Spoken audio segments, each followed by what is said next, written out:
Do you have kids in your life and you're tired of them watching the same cartoons over and over? Yeah, me too.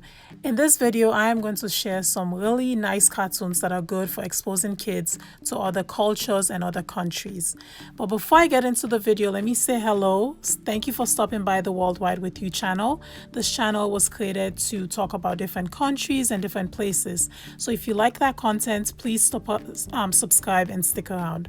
So yeah, I have two toddlers, but to be honest with you, even toddlers aside, I love cartoons. Maybe because I didn't watch enough growing up, I'm not sure what it is, but I really enjoy watching cartoons, especially cartoons that exposes me to other cultures and other places. And one day I noticed that we really watch a diverse amount of cartoons, so that's what gave me the ideas for this video. So the first cartoon is Curious George. So this cartoon, it's about a lovable, curious monkey. It's set in New York City, and it's Curious George, the man with the yellow hat, and their friends and, family. I love this cartoon because even though it's set in the US, Curious George has traveled to Australia. My kids right now are reading a book, It's Ramadan, Curious George.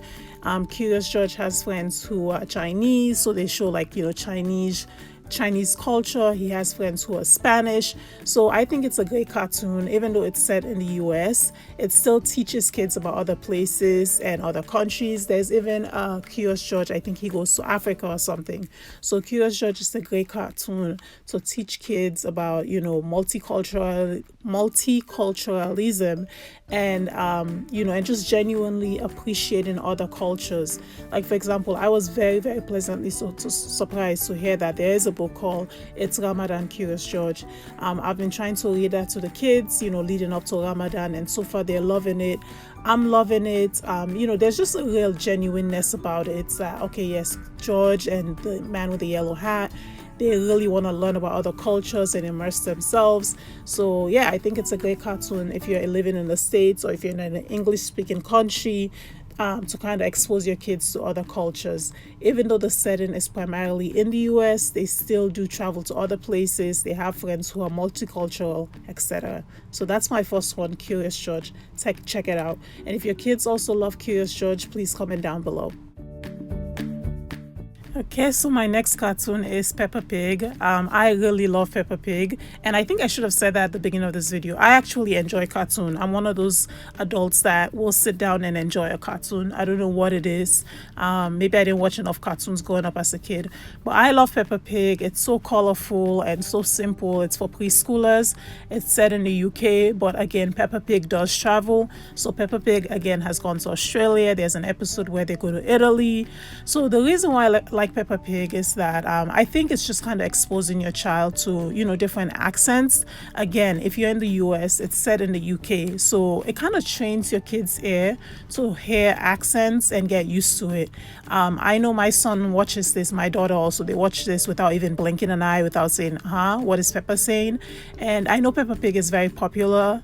It's not just my kids that watch it, and I'm very happy to see that because again, I think it's just a nice way for kids to start hearing different accents and getting used to hearing different accents without getting confused.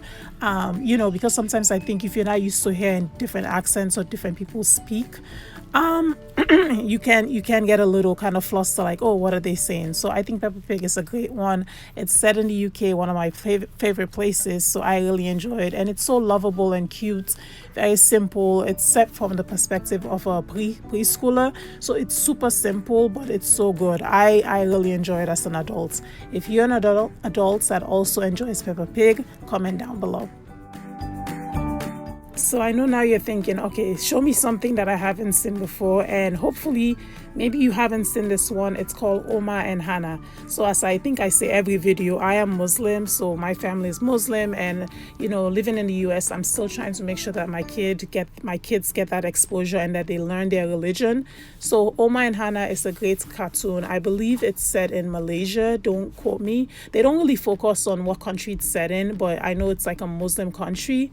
But it's such a good cartoon. It teaches kids about, Islam, and the values, respect, loving your parents. And I think it's a great cartoon for, if you're a Muslim family, to have your kids watch it. I know it's very popular anyway across Muslim family with kids. But if you're non-Muslim and I think you're looking for something very wholesome for your kids to watch, that's not going to have any bad language or anything like that, this is a great show for them. And also, if you're someone who you're trying to raise kids who are culturally aware about other cultures and other religions, in a very respectful way, then I think this is also a great cartoon to expose them to other cultures. It's such a good show that honestly, as a Muslim watching it, sometimes I'm like, wow, I wish they had something for Christian kids. I'm sure they do, maybe I'm just not aware of it, but I think it just teaches religion. It's such a good way that if all our kids, everyone, watch things like this. Okay, if you're Muslim, you watch your cartoons like this. If you're a Christian, you watch things like the Jewish, etc. I think the world would be such a better place. So it's a great cartoon, Omar and Hana. Please check it out.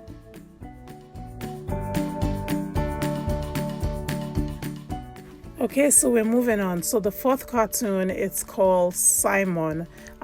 I wasn't aware of this cartoon. I've only become aware of it maybe a year or so ago when my son stumbled upon it on YouTube and started watching it. So I believe that it's actually set in France, even though the voices, they do it in English. Again, I think it's a good cartoon to expose kids to kids living in other countries. For example, as a parent, I have noticed that Simon's mom, their family, their parents and style, it's very European. It's very, I would say French. The mom is a great mom. She's loving, but she's not like, my life revolves around my kids. She's doing other things. It's very European. And then the other day I realized that one of the characters in the show is called Mamadou. So Mamadou, coming from Africa, I know that name. I know that's like an African name. And, France, they have a lot of immigrants coming from other countries, from Africa, Senegal, Guinea, Mali, etc. So I was so happy to hear that. I was like, wow, that's great, So again, just, if you live in the US, having your kids watch cartoons like this that are not cartoons that are based in the US, I think it's a great way to expose your kids to other countries and other people, traditions, other places, different parenting style, different lifestyles. So that's why I enjoy this cartoon. As a mom, I am always keenly watching to see how Simon's mom handles certain situations. Okay, guys, so and last but certainly not least, we have the haunted house, Ghost Ball, or they've had different I think series of this. My kids got into the one that's on Netflix, which is The Haunted House, Secret of the Ghost Ball. So this show, it's set in Korea, but they have, English versions. They have so many different versions. That's how popular the show is. But basically, it's about a group of kids. They live in an apartment where, there's ghost stories and things like that happen. So there's a lot of values that I think the show teaches. It teaches kids how to be brave. It also teaches kids about death, life. But one thing that has been amazing about this show is how my son started watching it on YouTube. And, the YouTube version, we watch it in English. And he, after the series finished on YouTube, on Netflix. On Netflix, it's in English. He's now on YouTube and he's watching this in Korean. And he's watching it in Korean and he's completely unbothered. I'll insert a clip. There's, he even tries to speak Korean.